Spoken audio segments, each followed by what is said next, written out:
কাজল রেখার সাথে আমার মিল পেয়েছে, এজন্যই পান পাতা মুখ দীঘল কালো চুল।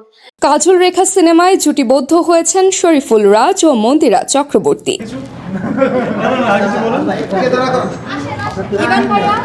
সিনেমাটিতে অভিনয়ের অভিজ্ঞতা সাংবাদিকদের সামনে তুলে ধরেছেন এই জুটি। তো ফার্স্টে যখন তোমাকে সেলিম ভাই বললো যে এই চরিত্রে তোমাকে নিতে চায়, তোমার কেমন লেগেছে? তুমি কি চিন্তা করেছো, আদৌ কি তোমার কাজ করা উচিত? সেলিম ভাইয়ের সাথে কাজ করার একটা মজার ব্যাপার হচ্ছে, সেলিম ভাই আসলে অনেক আর্টিস্টদের তো অডিশন নেন বা স্ক্রিপ্ট পড়ান, একমাত্র আমার ক্ষেত্রে এটা ডিফারেন্ট ছিল।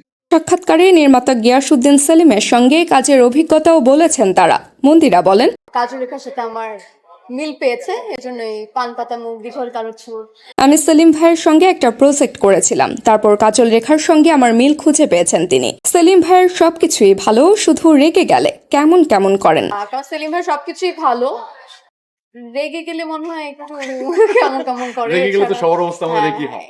রাজ যখন প্রথম আমাকে দেখেছিল সেলিম ভাইয়ের অফিসে, তখন ভাইকে হঠাৎ করে রাজ বলে, প্রথম দেখার পরে তো নর্মালি কি হয়, মানে সেলিম ভাইয়ের সাথে কাজ করতে গেলে আর্টিস্টদের সাথে এমনিতেই কোলাবোরেশন হয়, লাইক সিনগুলো রিহার্সাল করা, এটা করা সেটা করা।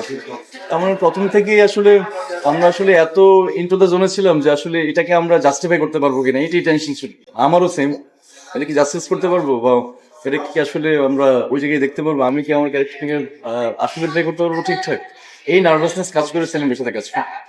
আপনি তো রাশমিকাকে নিয়ে আসছেন, ও তো রাশমিকার মতো দেখতে। কাজল রেখার অভিজ্ঞতার কথা বলতে গিয়ে শরীফুল রাজ বলেন, রাজ যখন আমাকে প্রথম দেখেছিল সেলিম ভাইয়ের অফিসে, আমাকে হঠাৎ করে এসে সেলিম ভাইকে বলেছে, আমাকে বলেনি যে আপনি তো রাশমিকাকে নিয়ে আসছেন, ও তো রাশমিকার মতো দেখতে।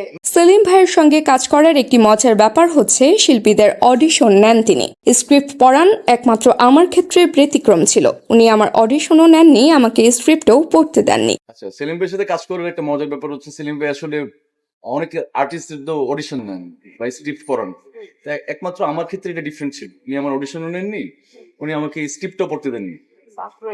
উনি আমাকে কি করলেন, রাতের বেলা ফোন দিলেন, খেলতে পারিস ফুটবল, খেলতে পারিস? হ্যাঁ পারি ফুটবল খেলতে, তা চল খেলি। তো উনি আসলে আমাকে ফুটবল খেলতে নিয়ে গেছে, আসলে আমি ঠিকঠাক আছি কিনা, আছে না যে আমি খেলতে পারি কিনা, হ্যাঁ স্ট্রেংথ আছে কিনা, উনি আমাকে ওটা দেখার জন্য নিয়ে গেছে। আর ছবিতে মিথিলা আপুর সঙ্গে কাজ করে ভালো লেগেছে, ওনার সঙ্গে আগে কখনো কাজ করা হয়নি। মিথিলাপের সাথে কাজ করার অভিজ্ঞতা আমার এটা প্রথম, এর আগে কখনো কাজ করা হয়নি আমার। পুরো শুটিং এ ওনাকে, উনি আসলে যে ক্যারেক্টার প্লে করছে আমার জানা মতে, যে সকাল থেকে রাত পর্যন্ত উনি এরকম একটা খারুশ টাইপের না। এক প্রশ্নের জবাবে নায়িকা মন্দিরা বলেন, তখনকার সময় আমি অবশ্যই কোনো রানী থাকতাম, রানী ট্রিট পেতাম। আমি অবশ্যই কোনো রানী থাকতাম, রানী ট্রিট পেতাম। তখন কোন রাজার সঙ্গে বিয়ে হতো সেটা বলতে পারবো না, অবশ্যই আমি রাজকেই বানাতাম, কারণ আপাতত কাজল রেখায় সেই আমার রাজা, তো আমি তাকেই বানাতাম। অবশ্যই আমি রাজকেই বানাতাম, কারণ আপাতত কাজল রেখা সেই আমার রাজা, তো আমি তাকেই বানাতে চাই।